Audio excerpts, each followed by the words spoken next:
Hey, good morning. It is April 4th, and we are back here with our weekly update that I'm coming at you for Edmonton housing market. What is going on in Edmonton's real estate market?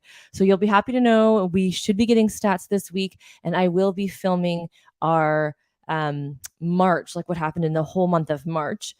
Market update this week, and it should be coming on to YouTube next Saturday. So stay tuned for that. Today, we're going to talk about what is going on in the market, and I wanted to talk to you about how to figure out what the state of the market is. A lot of people are wondering if this is a buyer's or a seller's market, and it is easy to assume that we went from last year a very heavy seller's market, which seller's market means the sellers are in control. They have all the say. They have all the showings. They get to make the decisions. And then the buyers have to put in no conditions or really high price or something crazy to get the sellers to accept their offer of 15, 20 offers. Now, on this other spectrum, you've got a buyer's market where the buyers get all the say because there's so much inventory. They have all the time in the world to make a decision. They don't need to put no conditions. They can put the conditions they want. They can ask for a lot and they can get a deal. Now, some people are taking this to the extreme where they think they can get a ridiculous deal. Now, I want you to hear something. This is a little bit of my soapbox. If you get a crazy, crazy deal, you're trying to basically, I feel like people are trying to rip sellers off. You're moving into that home and you're actually setting a precedent for your neighborhood. You're bringing the entire neighborhood's value down. So it doesn't really serve in your best interest to go completely ridiculous. Yes, we want you to get a deal, but you want to keep in mind you're moving into this neighborhood and your sale now may be the beginning of a change of the real estate market in your neighborhood, because we look at sold, we look and see and compare, and that's how we dictate what the market value is. So important as a seller and a buyer to keep those in mind. For me right now, the state of the market, you'll see in a second here as I talk about how many current listings there are.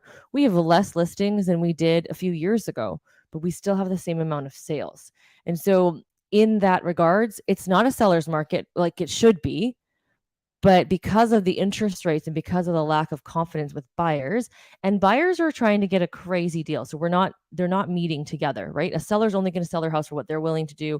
Buyer's only willing to pay what they want to pay. And if there's too big of a discrepancy, you've got to stall in the market. So I feel like it's a bit more balanced than it is a seller's market.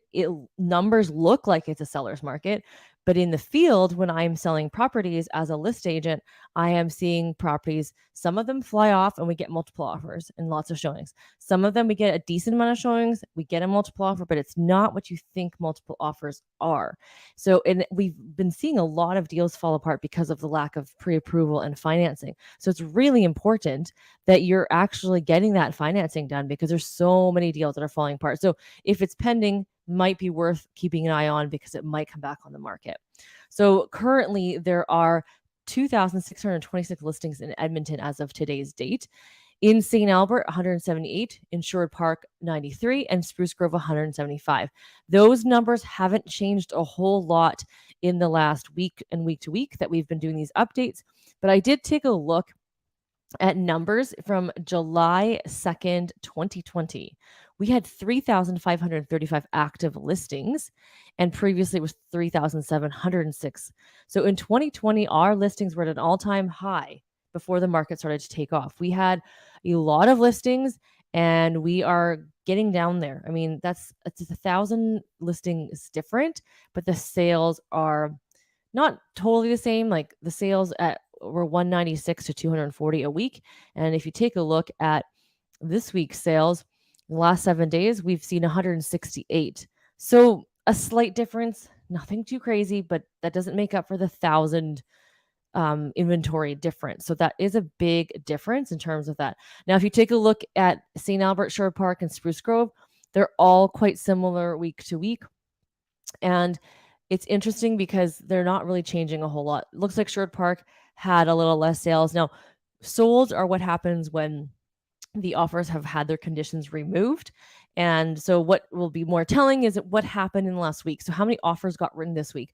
Sometimes offers get written and it goes sold immediately. We're not seeing that as much this year. We're seeing definitely the properties go pending first and then sell. So if you take a look at pending sales in the last week, we've had 405, slightly higher than it was last week. St. Albert went up as well, almost double. Sherwood Park also doubled, and Spruce Grove stays around the same. Spruce Grove is a quieter market than both St. Albert and Sherwood Park, but it's important for people to understand because Spruce Grove is more affordable to live in. It's a lot more affordable. The market isn't moving as quickly. St. Albert Sherwood Park always has been strong, and it's interesting because Edmonton sometimes I think is weaker than St. Albert and Sherwood Park. Now they obviously don't have as many listings to sell. Sherwood Park with the 93, and then there's been 33 that went pending. So you can see the ratio versus the 26 listings in Edmonton and the 405 pending sales in Edmonton. So definitely there is a differential between that.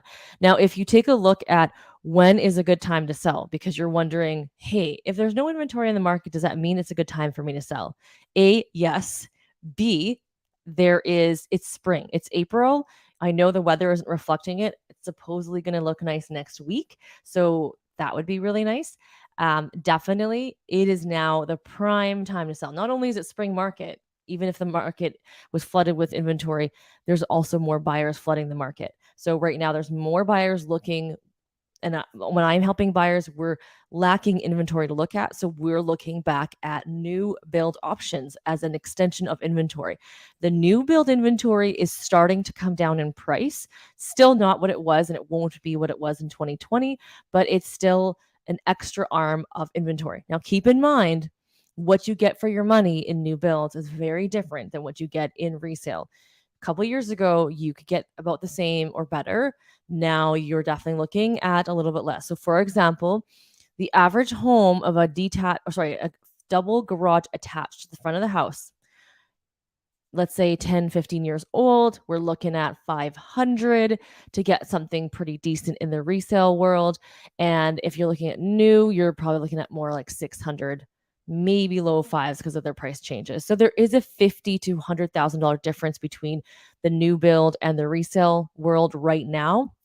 And with the resale, you have more options in terms of buying older homes. So if you looked at older homes, you can get them for cheaper. They might need more work to the property, but that's where that purchase plus improvements mortgage can come in very handy. So definitely the market has shifted. It was very much a seller's market last year until about May. So the numbers we're looking at right now are still very strong seller numbers that we're comparing. That's why you're seeing a 3 times difference between sales from this year and last year.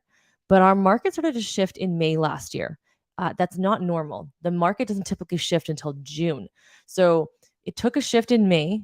It started to decline in sales all the way into the fall winter months. And then we started to see a little bit more of improvement in the January, February. We saw a little bit of improvement, tiny little bit in the fall, but there wasn't a massive improvement on sales. And so we kind of went from like seller's pendulum here to like, this is kind of where I think we're hovering. This is balanced. This is buyers. Now, a lot of buyers I'm seeing are trying to pretend it's a buyer's market because they know it's not over here. So what they're doing is they're coming in with lowball offers, which by the way, most of the time doesn't work. And there's a lot of deals not coming through because of financing. They're running out because last year they had a pre-approval. They think it's a fine for this year, but the market has changed. Obviously, interest rates have gone up so much last year. Your pre-approval in March of last year is not going to work for this year. A lot of people finally are ready to buy because it's not as crazy of a market. But now your pre-approval amount very likely is different than it was last year. So we're seeing a lot of deals fall apart. So that's why I'm saying we're more in a balanced market. And if the home is priced where it needs to be, that's where it needs to be. You don't need to come in $50,000 to $100,000 lower. We've seen prices drop below 50 to 100K on some offers, which is not typical. If your house is on the market for 1 or 2 weeks, you should, and if you're priced properly, you should see an offer within $5,000 as long as you were priced appropriately. If you're overpriced, obviously that's another story. We did see a lot of that last year. People weren't adjusting their expectations as sellers and they wanted the price that they could get in February, March, April, and they could not get that in May, June, July. So they sat on the market, tried to catch up and reduce their price in the fall, but it was too late and it was dropping drastically. And then now it's just starting to solidify. So if you are looking to sell, you have to have the right marketing plan, the right price, all that kind of stuff, and you'll still move. We still have seen multiple offers. We've seen 17 showings in 3 days on one of our listings. That 450 price point is a magic number. If your home can be priced there, you're going to move your home very quickly. If you are over 600,000, your property is going to move slower. So this is why if you're looking to move up from a starter home to the next home, this is prime market. Now keep in mind, the finding your house on this 600 plus, though it moves slower and you're able to find maybe more negotiation room, there's not as many choices as it was a few years ago. So make sure to check out my market stats that's coming out in next Saturday, but we will be back next Tuesday.